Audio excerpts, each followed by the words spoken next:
Et si, sans le savoir, tu vivais déjà les signes de la colère d'Allah, et si le plus grand danger n'était pas ce que tu vois, mais ce que tu ne ressens plus? Écoute-moi bien. Beaucoup de personnes prient, beaucoup jeûnent, beaucoup invoquent Allah avec leurs lèvres, mais très peu se demandent sincèrement « Est-ce qu'Allah est satisfait de moi ?» Parce que la vérité fait peur. La colère d'Allah n'arrive pas toujours avec des catastrophes, des maladies ou des pertes visibles. Parfois, elle arrive dans le silence, dans la routine, dans une vie qui continue normalement, mais où le cœur devient vide, froid, insensible. Tu ris, tu travailles, tu avances dans la vie, mais ton âme, elle ne tremble plus devant Allah. Et le plus dangereux, c'est que beaucoup de gens pensent « Si Allah était en colère contre moi, il m'aurait déjà puni. » Alors qu'en réalité, le fait qu'il te laisse continuer sans te réveiller peut être le plus grand des avertissements. Cette vidéo ne va pas te flatter. Elle ne va pas te rassurer faussement. Elle peut te sauver ou te déranger profondément. Parce qu'il existe deux grands signes, très précis, très réels, qui montrent qu'une personne a mis Allah en colère. Et la majorité des gens vivent avec ces signes sans jamais les reconnaître. Ne quitte surtout pas cette vidéo avant la fin, car le deuxième signe est celui qui détruit le plus de croyants, même ceux qui pensent être proches d'Allah, sans qu'ils s'en rendent compte. Si ton cœur bat plus vite en entendant ces mots, si quelque chose en toi te dit « et si c'était moi ?» alors cette vidéo est pour toi. À la fin de cette vidéo, tu sauras exactement où tu te situes devant Allah. Et avant d'aller plus loin, écris en commentaire « Ya Allah, protège-moi » si tu veux qu'Allah te préserve de sa colère et réveille ton cœur avant qu'il ne soit trop tard. Avant de commencer cette vidéo, n'oubliez pas de liker cette vidéo, car cela nous donne beaucoup de force pour continuer à partager du contenu bénéfique. Et je vous invite à vous abonner à notre chaîne et d'activer la cloche de notification pour rester informé de nos prochaines publications sur la foi islamique. Partagez-la avec vos proches et laissez un commentaire pour me dire ce que vous en pensez. Merci et bonne vidéo. Transition spirituelle, mettre le cœur en état. D'écoute. Avant d'aller plus loin, prends un instant. Respire. Calme ton cœur. Ce que tu vas entendre maintenant n'est pas là pour t'écraser ni pour te condamner. Oui, la colère d'Allah est réelle, mais n'oublie jamais que sa miséricorde est plus vaste que tout, et qu'Allah n'avertit jamais un cœur qu'il a déjà abandonné. Reconnaître les signes n'est pas une punition, c'est une miséricorde immense. Car Allah ne parle pas toujours par le bruit. Parfois, il parle par le vide intérieur, par l'absence de paix, par ce poids invisible que personne ne voit, mais que ton âme ressent chaque jour. Les signes de la colère d'Allah ne crient pas toujours. Ils se cachent, ils s'installent lentement, et ils deviennent lourds, très lourds sur le cœur. Alors écoute maintenant. Pas avec tes oreilles seulement. Écoute avec ton cœur. Écoute cette vidéo comme si Allah te parlait directement. Grand signe numéro 1. Allah te laisse t'enfoncer sans t'arrêter. Le signe le plus terrifiant. Quand Allah est satisfait d'un serviteur, il ne le laisse pas tranquille. Il l'avertit. Il le secoue. Il ferme certaines portes. Il met des obstacles. Il envoie des rappels qui font mal, mais qui réveillent. Mais quand Allah est en colère contre un serviteur, parfois, il fait exactement l'inverse. Il le laisse faire. Il le laisse continuer. Il le laisse répéter les mêmes péchés, encore et encore, sans remords, sans peur, sans retour sincère. Et c'est là que le danger commence. Parce que le cœur finit par s'habituer au péché. Ce qui faisait peur avant devient normal. Ce qui faisait pleurer devient banal. Et ce qui faisait honte devient assumé. Aujourd'hui, sur Terre, ce signe est partout. Un homme, une femme, qui réussit financièrement, dont les projets avancent, dont la vie semble stable, Mais petit à petit, la prière disparaît. Ou elle devient rapide, mécanique, sans âme. Les péchés sont justifiés. On dit « Allah est pardonneur ». Tout le monde fait ça. Je me repentirai plus tard. Extérieurement, tout va bien.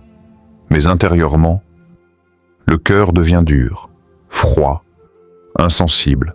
Plus de larmes dans les invocations, plus de frissons en entendant le Coran, plus de peur réelle d'Allah. Et c'est là que beaucoup se trompent. Ils pensent en « si Allah était en colère contre moi, il m'aurait déjà arrêté ».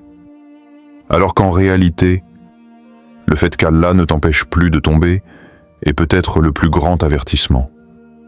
Regarde Pharaon, Allah l'a laissé continuer. Pouvoir, richesse, domination, arrogance, avertissement après avertissement. Mais Pharaon avançait toujours. Il se croyait intouchable, jusqu'au jour où la mer s'est ouverte. Et quand Pharaon a voulu croire, quand il a vu la mort, quand il a enfin reconnu la vérité, c'était trop tard. Parce que la porte du repentir ne reste pas ouverte éternellement quand le cœur refuse de se réveiller. Réfléchis bien. Si Allah ne t'empêche plus de pécher, si tu fais le mal sans ressentir de gêne, si ton cœur ne tremble plus, pose-toi des questions. Car le silence d'Allah peut être plus dangereux que son châtiment.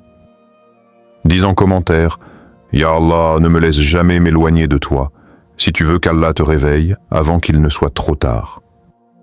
Micro-pause, émotionnelle, respiration spirituelle. Et si ce signe était déjà dans ta vie, sans que tu le remarques, respire profondément. Ressens le poids de tes actions. Observe ton cœur. Est-il encore sensible à la vérité? Est-ce que la peur d'Allah te traverse encore? Ou est-ce qu'elle s'est éteinte petit à petit? Silence, lenteur, gravité. Prépare-toi, car le prochain signe touche même ceux qui pensent être proches d'Allah. Grand signe numéro 2, la disparition du goutte de l'adoration, le signe qui touche même les pratiquants. Il y a un danger silencieux, qui frappe même ceux qui prient tous les jours, même ceux qui lisent le Coran, même ceux qui jeûnent, qui donnent, qui invoquent. Et ce danger, c'est la disparition du goût de l'adoration. Tu pries, mais ton cœur est ailleurs. Tu récites le Coran, mais les mots glissent sur toi comme si c'était du papier. Tu fais du dua, mais il n'y a plus de larmes, plus de frissons, plus de présence. Tu adores, mais par habitude, par obligation, pas par amour. Regarde autour de toi. Il y a des croyants qui continuent leur prière, mais qui regardent leur montre, qui veulent finir vite, qui soupirent après chaque raka. Ils pensent que c'est normal, que tout va bien, mais en réalité, c'est un avertissement grave, parce que Allah ne regarde pas seulement les actions. Il regarde le cœur.